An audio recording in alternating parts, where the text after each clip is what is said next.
아, 저는 어렸을 때 탐정이 되고 싶었습니다. 우연히 본 명탐정 코난과 같은 탐정물에 나오는 탐정의 모습은 세상의 모든 지식, 그러니까 화학 반응에서부터 미술 작품까지 그런 모든 지식을 갖고 있는 것처럼 보였고, 그런 탐정의 지식과 논리는 어린 제가 평생의 목표로 삼을 만한 종류의 것이었습니다. 하지만 인터넷 검색을 하고 난 뒤 탐정이란 직업이 우리나라에 없고 사설 탐정이라는 것이 불법이라는 것을 알게 된 후 저는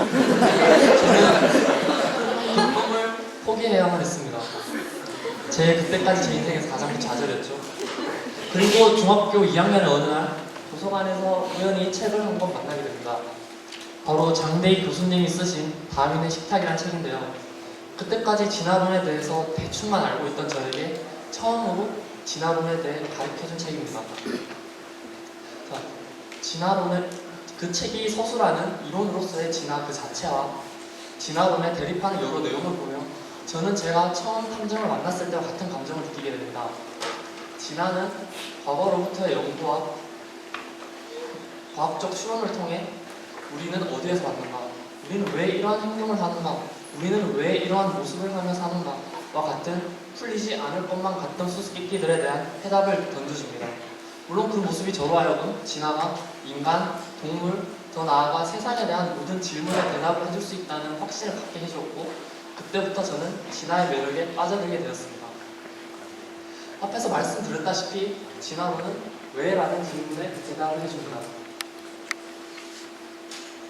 우리는 왜 우리가 이렇게 되었는지를 항상 궁금해하지만 이러한 질문에 대한 해답을 사실 구하기가 어려운 게 사실입니다. 하지만 진화론을 통해 우리는 왜 우리가 이렇게 되었는지, 왜 이렇게 되었는지를 알 수 있습니다. 사실 100% 확실한 대답을 하기는 불가능합니다. 왜냐하면 진화라는 학문 자체가 과거를 연구하는 학문이기 때문에 100% 확실하진 않지만 과학적 추론과 연구를 통해 거의 100%라고 할 수 있을 정도의 설득력 있고 논리적인 검증된 대답을 줍니다. 자, 그러면 진화의 논리적인 대답을 주는 진화의 예를 제가 앞에서 말씀드린 것으로 살펴보겠습니다. 저는 어려서부터 무엇인가를 알고 싶어하고 이해하고 싶어 했습니다. 이것은 대부분의 사람들이 마찬가지입니다. 대부분의 사람들이 흔히들 말하는 사회 과정을 거쳐서 왜라는 질문을 하기 전까지는 무엇이든지 알고 싶어하고 궁금해하고 질문을 하기 마련입니다. 자, 그러면 왜 그럴까요?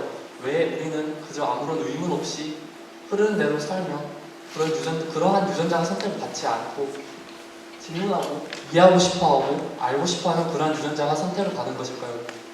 언뜻 보면 그러한 선택은 정말 불합리해 보입니다. 자연의 세계에서는 호기심 많은 물고기, 벌레 등과 같은 호기심 많은 동물들은 비참한 죽임을 당하기 십상입니다. 위에서와 같이 호기심 많은 물고기는 천적, 그러니까 이 경우에서는 인간이겠죠. 천적의 화려한 속임수에 속아 넘어갈 비참한 죽음을 당합니다. 그럼에도 불구하고 우리 인간은 겁이 나서 알고 싶지 않은 척, 궁금하지 않은 척을 할지라도 본능적으로 무엇인가를 알고 싶어하고 궁금해합니다. 그 이유는 번식 성공도에서 찾아볼 수 있습니다. 여러분 모두 아시다시피 생물의 삶의 목적은 유전자를 다음 세대로 전달하는 데 있습니다. 자, 그렇다면 무엇인가를 안다는 것이 어떻게 우리의 유전자를 다음 세대로 전달하는 데 도움이 될까요?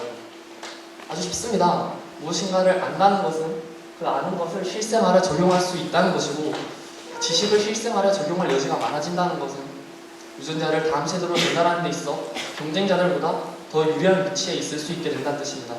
자, 그러면 예를 한번 들어보겠습니다. 예를 들어 내가 어떻게 불을 더 잘 피우는지, 어떻게 하면 동물을 더 잘 사냥하는지 따위를 알면 경쟁자보다 더 잘 살아남아 유전자를 후대에 남길 수 있는 확률이 더 높아집니다. 이러한 삶에 대한 추구는 과학적 기술에만 국한되지 않습니다. 우리는 과학적 기술뿐만 아니라 사회적 이야기, 소문에도 관심을 가집니다. 과거의 소규모 사회에서는 누가 누구랑 사귀더라, 누가 누구랑 헤어졌더라 하는 것을 아는 것은 우리의 번식 성공도에 도움을 줍니다. 그러한 우리의 과거가 현재 인터넷이 매우 발달된 사회에 사는 우리와 전혀 관련 없어 보이는 가십거리에 관심을 가지게 합니다. 사실 가수 아이유가 누구랑 사귀던 헤어졌던 대부분 남성들의 번식 성공도에 영향을 주지는 못합니다. 자, 그러면 이러한 진화론의 특성, 왜라는 질문에 대한 대답을 던져주려고 하는 특성을 오늘의 주제인 의학에 적용해 봅시다. 우리들 모두는 병에 걸립니다. 여러분도 병에 걸린 적이 있고 저도 병에 걸린 적이 있습니다. 물론 현대의학의 발달로 여러 가지 질병이 치료 가능해졌습니다. 그럼에도 불구하고 난치병은 많이 남아있고 불치병도 많이 남아있습니다. 그리고 문명의 발달과 환경의 변화로 과거에는 신경도 쓸 필요가 없었던 것들이 질병이라는 이름을 갖고 새로 나타나고 있습니다. 자, 왜 그럴까요? 우리의 면역체계는 수백만 개의 외부 단백질을 식별하고 공격할 수 있습니다. 그리고 우리의 몸은 눈과 귀와 같은 외부 복잡한 기관들을 진화시켰습니다. 그럼에도 불구하고 우리의 인체는 임시 변통을 아주 아슬아슬하게 굴러가는 기계 같습니다. 왜 그럴까요? 이러한 질문들에 대한 대답을 진화의학이 해줍니다. 자, 우리는 왜 이러한 병에 걸리는가? 우리의 인체는 왜 이러한 병에 걸리기 쉽게 만들어졌는가와 같은 의학에 있어서 매우 기본적인 질문들에 대한 대답을 진화의학이 제시해줍니다. 자, 그러면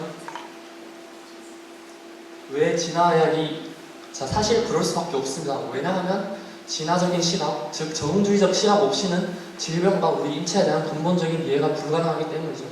제가 질병과 인체에 대한 기본적인 이해가 불가능하다고 말씀드리는 이유는 기존의 의학은 우리는 왜 병이 걸리는가 라는 질문을 받았을 때 우리의 인체의 이 부분은 이러한 기능을 하는데 이러한 기능을 하는 이 과정에서 문제가 생겨 병이 생긴다 라고 밖에 대답을 하지 못하기 때문입니다.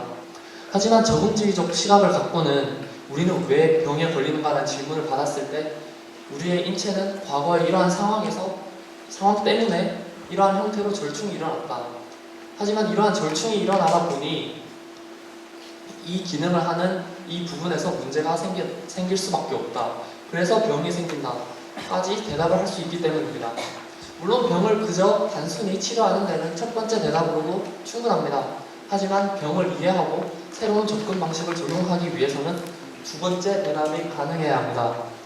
자, 그러면 진화의학의 가능성과 필요성을 보여주는 예시를 몇 가지 보여드리겠습니다. 먼저 우리는 현대 많은 질병들의 원인을 과거로 돌아가 봄으로써 파악해낼 수 있고 생각해 볼 수 있습니다. 우리의 인체는 석기시대 몸입니다. 하지만 우리의 생활 방식은 전혀 그렇지 않습니다. 여러분들 중 수렵행위를 하러 나가거나 채집활동을 하러 가는 사람은 실제로 없습니다. 자, 현대 많은 사람들이 비만으로 고통받고 있습니다. 대부분의 사람들은 초콜릿, 사탕과 같은 단 음식이나 지방이 있는 음식을 선호하는 기관을 갖고 있습니다. 왜 그럴까요? 그것도 과거로 돌아가 보면 쉽게 알아낼 수 있습니다. 소금, 설탕, 지방과 같은 영양분은 우리의 역사에서 거의 항상 부족했습니다. 하지만 이러한 영양분들은 우리 몸의 필수적인 영양분들이었고 그러다 보니 이러한 영양분들을 구하려고 애쓰는 행동은 항상 적응적이었습니다. 그러다 보니 현재 이러한 영양분이 많이 있는 사회에 사는 우리들도 여전히 이러한 영양분을 섭취하고 싶어하고 실제로 섭취하고 있습니다. 그리고 비만의 또 다른 원인이라고 지목되는 게으름도 마찬가지입니다. 대부분의 사람들 움직이기 싫어합니다.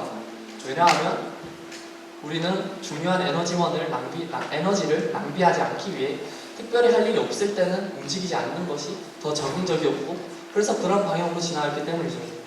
이렇듯 비만을 비롯한 현대 많은 질병들이 과거를 통해 설명할 수 있습니다. 그리고 이렇게 과거를 통해 근본적인 이해를 하고 나면 단순한 약물 치료가 아닌 좀 더 근본적인 방식의 치료가 가능합니다. 자, 그리고 또 다른 재미있는 예는 유전병이 있습니다. 우리 모두는 우리의 몸과 행동 방식이 우리에게 유리한 쪽으로만 진화한다고 알고 있습니다. 그런 우리 입장에서 유전병은 정말 말도 안 되는 병입니다. 왜 유전병이 여전히 남아있어서 우리에게 그리고 많은 사람들을 괴롭히고 있을까요? 혈색증은 우리의 몸이 철분이 없는 것으로 인식하여 계속해서 철분을 흡수하는 질병입니다. 그리고 철분을 계속해서 흡수한 결과 철분이 몸 구석구석에 쌓이고 장기가 손상되어 결국엔 사망에 이릅니다. 자, 그렇다면 이러한 혈색증이 왜 여전히 유전자 풀에 남아있는 것일까요? 역설적이게도 혈색증 유전자는 매우 흔합니다. 서유럽의 자손들 중 혈색증에 걸리는 사람의 비율은 200분의 1입니다. 그리고 혈색증 유전자는 침투도가 매우 낮아서 실제로 유전자를 갖고 있는 사람들은 이것보다 훨씬 많습니다. 자, 그렇다면 왜 이렇게 혈색증 유전자가 많은 걸까요? 이유는 단순합니다. 혈색증 유전자를 갖고 있는 것이 수십 년 후에 위협이 되었을지라도 당장 살아남아서 자손을 남기는 게 더 이득이었다면 그 유전자를 선택하는 것이 더 적응적이었고 이득이었기 때문입니다. 과거에 흑사병이 온 유럽을 휩쓸었을 당시 혈색증에 걸린 사람들은 대식세포에 철분이 결핍되어 있어서 병에 잘 걸리지 않았습니다. 철분은 우리 몸의 필수적인 영양분이었기도 했지만 바이러스의 주된 먹이기도 했으니까요. 이렇듯 수십 년 후에 위협이 되었을지언정 지금 당장 병에 걸리지 않고 살아남아 자식을 더 많이 남길 수 있었기 때문에 혈색증 유전자는 살아남았습니다. 그리고 여성들의 경우 혈색증에 걸린 여성은 빈혈에 잘 걸리지 않게 되어 건강하게 많은 아이를 낳아서 후대에 혈색증 유전자가 많이 번성하는 데 일조했을 거라는 생각도 있습니다. 자, 노쇠도 마찬가지입니다. 우리는 노쇠 또는 노화를 그저 우리 몸이 닳아 없어지는 것으로 알고 있습니다. 하지만 노쇠도 유전적인 일종의 병으로 볼 수 있다는 연구 결과가 나왔습니다. 지금 이 소년의 나이는 12살입니다. 하지만 보시다시피 노인의 형상을 하고 있죠. 이 소년이 걸린 병의 이름은 조로증입니다. 조로증은 말 그대로 빨리 늙는 병인데요. 최근의 연구 결과에 따르면 조로증 환자에게서 나타나는 세포의 결함이 일반 노인에게서 나타나는 세포의 결함과 종류가 똑같다고 합니다. 자, 그 말은 조로증 환자에서의 노화의 가속화가 일반인의 노화와 유전적으로 연관이 있다는 뜻입니다. 자, 그렇다면 왜 노화는 진화하게 된 걸까요? 그것도 여러 가지 설이 있지만 번식 성공률 이쪽으로 접근을 해볼 수 있습니다. 젊었을 때 더 건강하게 살며 많은 유전자를 후대에 남길 수 있게 하는 유전자가 커서는 노화를 일으키고 병을 일으키는 데 일조했을 거라 해서입니다. 로버트 소칼이라는 교수는, 학자는 쌀벌레를 키우는 실험을 했습니다. 그리고 쌀벌레 중 빨리 번식하는 것들만을 보는 행위를 반복했죠. 40세대 후 쌀벌레들은 일찍이 많은 자손들을 낳았으나 그만큼 더 빨리 죽었습니다. 그 말은 유전적으로 쌀벌레들이 빨리 많이 자손을 낳게 해주는 유전자가 노화와 연관이 있다는 뜻입니다. 자, 이렇듯 진화의학을 통하면 우리는 여태껏 피상적으로만 알던 병과 인체에 대해 더 자세하고 근본적으로 알 수 있습니다. 그에 따라 우리의 인체와 병에 대해 새로운 접근 방식을 통해 새로운 치료법이 나올 수 있는 것이죠. 진화의학은 아주 간단히 말하자면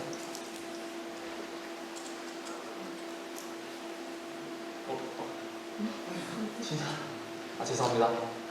진화의학은 아주 간단히 말하자면 물음표와 느낌표입니다. 여기서 물음표란 무엇을 의미할까요? 여기서 물음표란 우리의 병과 인체에 대한 근본적인 질문입니다. 자, 그럼 여기서 느낌표란 무엇을 의미할까요? 느낌표란 병과 인체에 대한 대답과 이해입니다. 진화의학에서 뿐만 아니라 우리는 삶의 여러 부분에서 많은 물음표와 느낌표를 마주하게 됩니다. 그리고 그 물음표와 느낌표 사이를 가로막는 벽이 있을 수 있습니다. 하지만 경계를 가로막는 벽은 물음표와 느낌표 사이에 많은 대화를 통해 허물어질 수 있습니다. 여러분이 앞으로 살면서 많은 벽을 만났을 때 경계를 뛰어넘는 생각을 통해 여러분의 느낌표와 물음표를 찾아 나가시길 바랍니다. 감사합니다.